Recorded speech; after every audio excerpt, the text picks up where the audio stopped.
I put up this little thing, right, about the Thomson-East Coast Line. If you follow me, I sometimes used to go to East Coast Park, right? So the other day I decided, I don't want to drive. I want to try to go to East Coast Park by taking public transport, right? Because I have this impression that we have a Thomson-East Coast Line, right? Got East Coast Line, maybe I should take the MRT there. But I found out, very troublesome, right?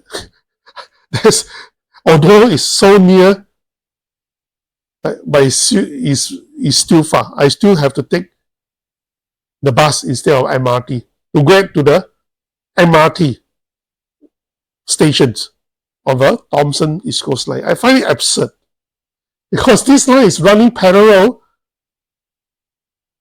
to the East-West line, East-West MRT line. And there's no connectivity in this part of the eastern part. Right. Then I was quite puzzled. While I reached Siglap MRT station, then I find that I still have to walk under the sun without cover, walkway and all that, right, to get to the underpass and to cross the underpass. Now, there's a Victoria School down there, right? Victoria Secondary School. That's okay, right? But after that, I came back and I do some research. Wow, this whole line have 32 stations, and it costs about 26 billion or 28 billions. Right? If you count into inflation, take into consideration the inflation, maybe about 28 billion, right, for 32 stations. So I calculate, wow, 800 billion, over 800 million, 870 million per station on average. Now, in the past, there was 2 stations. I did mention it cost half a billion. That's 500 million, 500 million plus for each station. I think it's Clementi to some other lines. I can't remember, right? So on average, it's always 500 million. But this one costs 800 million on average per station. I was shocked. Right? And if you look carefully along this Thomson-East Coast Line, most of the places other than the Ang-Mo-Kio part go through a less lower density residential area. Right? Well, the first part from the Thomson side is okay, right? You come from Woodlands, then to Springleaf, then to Mayflower. Mayflower is actually in Ang-Mo-Kio, right? Still got a bit of people. Dense residential area. And go down to town, and along that you have interconnectivity stations, right? When I say internet connectivity, when I put up this post, a lot of people say, "Wow, why you not happy? We have this MRT station serving the Marine Parade people, the East Coast people, and all that." It's not that. It's not that. I will explain, right? From the Woodlands side or from the Woodlands north all the way, Woodlands is an interconnectivity to the north, south, west. So you can go to Ang-Mo-Kio, right, or Yishun. Then when you come to Caldecott, you have a Circle Line, right? Connect to Circle Line. Then at Stevens Road, you have connect to the downtown line, right? Then Orchard, of course, you can connect to the north-south line again, right? To Ang-Mo-Kio, to Bishan. Right? Why this is important, I'll explain later. Right? Then Outram, you have many lines to connect. Right? Then up to Marina Bay, connect to another 2 lines. But right from Marina Bay all the way up to the last station, Sungai Buloh, there's no connectivity. Only at Sungai Buloh. 10 stations in between. Now, if you have a vision of a Singapore map, right?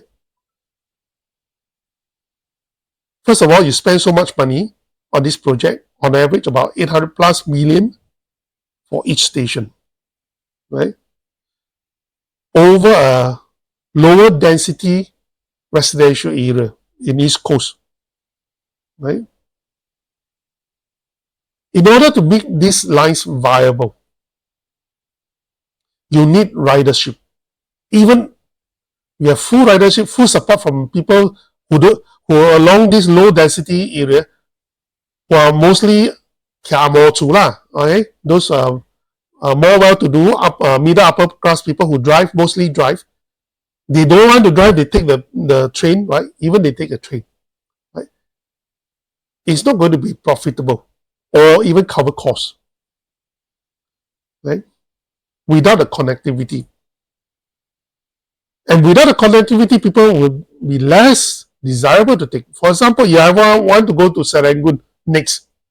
Have to go all the way to Marine Bay. You will stay in East Coast. Cannot, right? It doesn't make sense. So might as well take a bus. Right? Or drive. Go to Hougang. Go one whole round. Cannot. So this line connect from the north side, means Woodlands, all the ways to the east side. But it doesn't connect to the north east side of the island.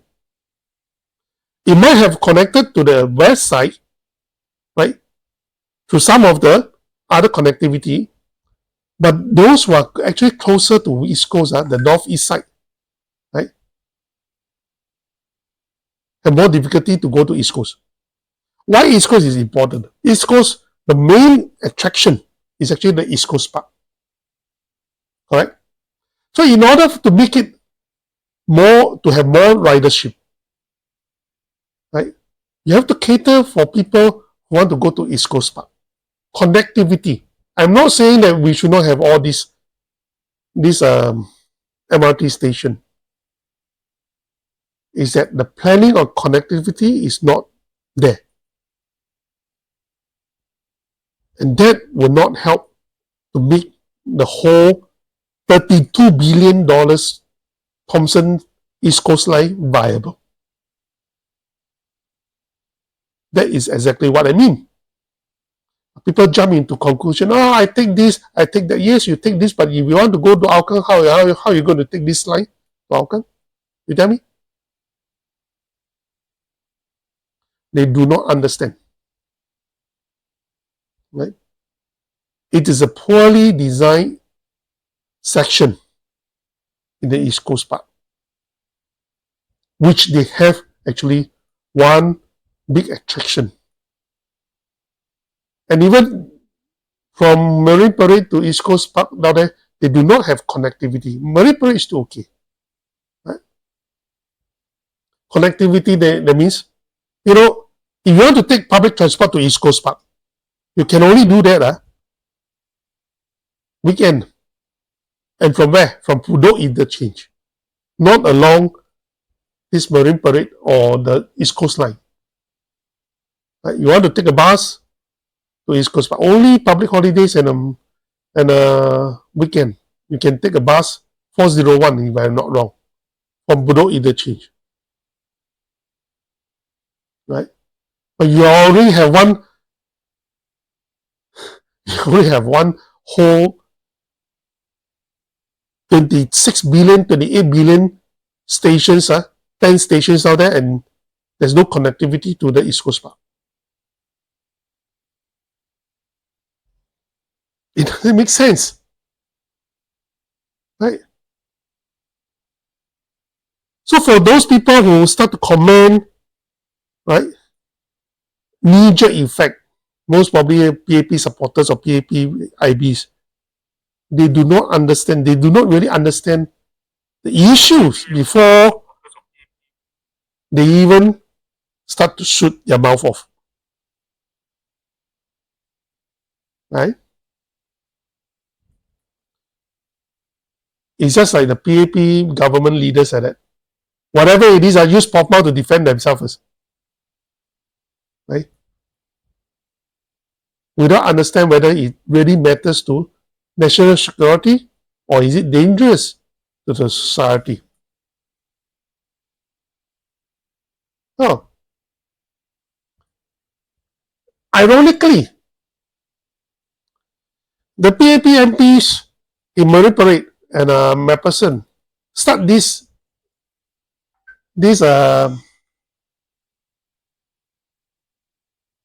initiative, so-called, to provide shuttle service for their residents.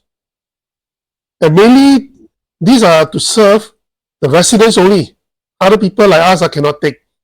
You must register. I tell you, I do not know how they fund this system, right? And why they should actually restrict to residents, right? Never mind. But the routing mainly serve polyclinic. So they're expecting people to go to polyclinic much easier lah, right? Right?